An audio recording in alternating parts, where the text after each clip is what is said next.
ছাত্রকে কুপিয়ে খুনের ঘটনায় চাঞ্চল্য। কাটোয়ায় মুলতি গ্রামের ধারালো অস্ত্র দিয়ে অতর্কিত হামলা, আহত ছাত্রকে হাসপাতালে নিয়ে গেলে মৃত ঘোষণা। তদন্ত শুরু করেছে কাটোয়া থানার পুলিশ। কাটোয়ায় কলেজ ছাত্রকে কুপিয়ে খুনের ঘটনায় চাঞ্চল্য। ইতিমধ্যেই তদন্ত শুরু করেছে কাটোয়া থানার পুলিশ। কাটোয়ার মুলতি গ্রামের ঘটনায় চাঞ্চল্য ছড়িয়েছে। আহত ছাত্রকে হাসপাতালে নিয়ে গেলে মৃত বলে ঘোষণা। তবে কেন এই হামলা, অতর্কিত কেন হামলা করা হয়েছে, এই পুরো বিষয়টি নিয়ে তদন্ত করছে পুলিশ।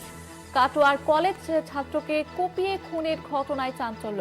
আমাদের প্রতিনিধি চন্দন সেনগুপ্ত রয়েছেন আমাদের সঙ্গে টেলিফোন লাইনে। চন্দন, কেন এই হামলা, কি জানা যাচ্ছে, কি অভিযোগ? দেখো, যেটা জানা গেছে গতকাল সন্ধ্যাবেলায় কিন্তু বন্ধুদের সাথে কাটোয়ার মুলটি গ্রামে দিঘির পাড়ে যে মারা গেছেন তিনি কিন্তু গিয়েছিলেন।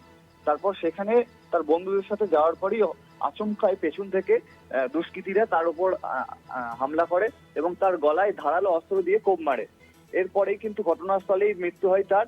এরপরে কিন্তু তদন্তে নামে কাটোয়া থানার পুলিশ।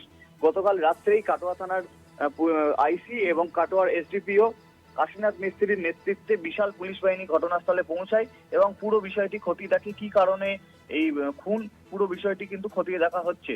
তবে এখনো পর্যন্ত কাউকে গ্রেপ্তার করা যায়নি। মৃতদেহটিকে গতকাল রাত্রেই নিয়ে আসা হয়েছে কাটোয়া মহকুমা হাসপাতালে। যে যুবক মাত্র তার 20-22 বছর বয়স, সে কিন্তু মারা গিয়েছে। হাসুয়া দিয়ে তাকে কুপিয়ে খুন করা হয়েছে, এমনটাই কিন্তু এলাকাবাসীরা জানিয়েছেন। এবং তার দাদা কিন্তু বলেন ও কোনো রাজনৈতিক দলের সাথে যুক্ত ছিল না। কি কারণে তাকে এরকম ভাবে খুন করা হলো, তার শত্রু কেউ ছিল না। তবে কেন এরকম ভাবে খুন করা হলো সেটি কিন্তু এখন তদন্তের বিষয়। পুলিশ কিন্তু ঘটনার তদন্তে নেমেছে।